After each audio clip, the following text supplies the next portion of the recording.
What up? This is Rama Screen covering movies, TV, and entertainment, and here's my review of Hulu series The Great Season 2. Hey, before you watch my review, please subscribe to my channel, press that like button, and ring that bell so you can get notified whenever I post new videos. And if you'd like to help support this channel, please do so at patreon.com/ramascreen. That's patreon.com/ramascreen. Let's rock this. First up, I would like to say thank you to Hulu for granting me the screeners to this entire new season. They've asked me to not spill spoilers, therefore this review is spoiler-free. I repeat, there are no spoilers in this video review. Yes, I love it when my favorite show returns with an all-new season. It's like Christmas in November. Wait, Christmas does come after November, so I guess the shoe fits. Anyway, The Great Season 2 is funny and outrageous and provocative and wild with razor-sharp dialogues and once again a phenomenal performance by Elle Fanning. You are in for another 10 episodes where you'd go, oh my god, I can't believe that just happened. Tony McNamara's brilliant take on progress versus tradition,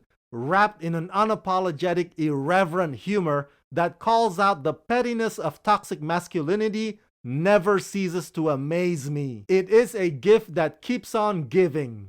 Created, written, and executive produced by Tony McNamara and based on his own play, The Great is about a royal woman living in rural Russia during the 18th century who's forced to choose between happiness and the future of Russia when she marries an emperor. In season 2 of The Great, Catherine finally takes the Russian throne for her own, but if she thought overthrowing her husband was difficult, it's nothing compared to the realities of liberating a country that doesn't want to be. She'll battle her court, her team, even her own mother in a bid to bring the Enlightenment to Russia. Meanwhile, she'll also battle her heart as Peter slowly transitions from much-hated husband to prisoner to ally lover. Ultimately, Catherine will learn that to change a country, you must let it change you, that there is a fine line between idealism and delusion, and that becoming great will ask more of her than she could ever imagine.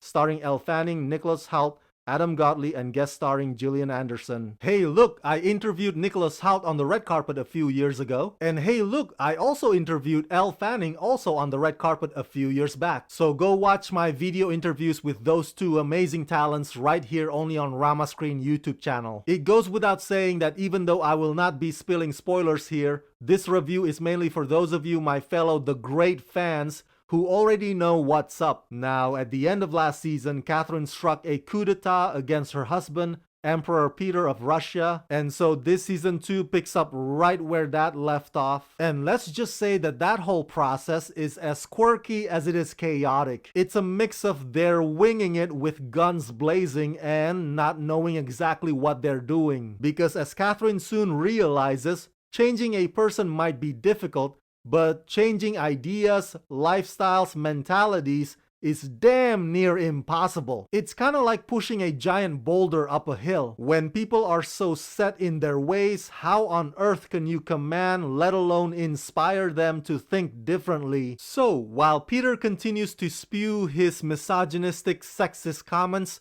due to his tendencies to screw first, ask questions never, Catherine, on the other hand, learns the hard way that governing is really not easy. If you like Elle Fanning in season 1, I tell you, in this season 2, the ways in which Elle conveys Catherine's wide-ranging emotions is sublime, fierce, and astounding. What you need to understand is Catherine is ambitious, but she also has a big heart. And her own advisors view that as both a blessing and a curse. So that situation allows the time and space for Peter to potentially not being a dick for once in his life. Nicholas Hoult's performance is equally marvelous. He knows how to make Peter be somebody that we love to hate. I've already spoken at length about the lavish costume and the extravagant sets in my previous review of previous season 1, but rest assured that those period piece elements remain jaw-dropping in this new season. Elle Fanning has to wear a big fake pregnant belly for most of the part, but still she walks with such elegance and purpose. Now, if you're wondering about Gillian Anderson, she only shows up for a couple of episodes, but boy does she leave a mark. Playing the role of Catherine's mother, Gillian eerily embodies every parent who's ever critical skeptical about their own child, but she also carries with her a certain sexual appetite and prowess, all of which of course are executed by Jillian effortlessly as expected. The writing quality on this show blows my mind. Tony McNamara and his team mercilessly explores the ridiculousness of superstitions and backward thinking, and the supporting characters are also experiencing rude awakening, if you will. It seems that Catherine's liberated approach